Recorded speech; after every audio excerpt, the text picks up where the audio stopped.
அனைவருக்கும் என் முதல் வணக்கம். என் பேர் சமீரா பாத்திமா. நான் 2ஆம் வகுப்பில் படிக்கின்றேன். என் பள்ளியின் பேர் கேந்திர வித்யாலயா. இன்று ஆசிரியர் தினம். ஆசிரியர் பணி என்பதே அறப்பணி. ஆசிரியர் பணி என்பதே அறப்பணி. அதிலே பிறக்கும் அர்ப்பணி.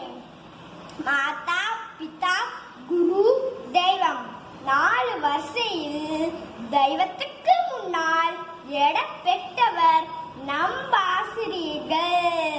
அன்பை ஊட்டுகிறது அன்னையா, அறிவை வளர்ப்பது ஆசானாய், தவறுகளை தட்டி கேட்கிற தந்தையா. இப்படி இருக்கவங்கள் தான் நம் ஆசிரியர்கள். நீங்கள் பரிமாணங்கள் எத்தனை எத்தனை, நீங்கள் எடுக்கும் பரிமாணங்கள் எத்தனை எத்தனை, கணக்கு அடங்காதது. களிமண்ணாய் கையிலே கருத்து நம்மை உருட்டி ஒடியாமல் உருவம் ஆக்கிறவங்கள் தான் நம் ஆசிரியர்கள். கற்றோர்க்கு சென்ற இடமெல்லாம் சிறப்பு. நன்றி, வணக்கம்.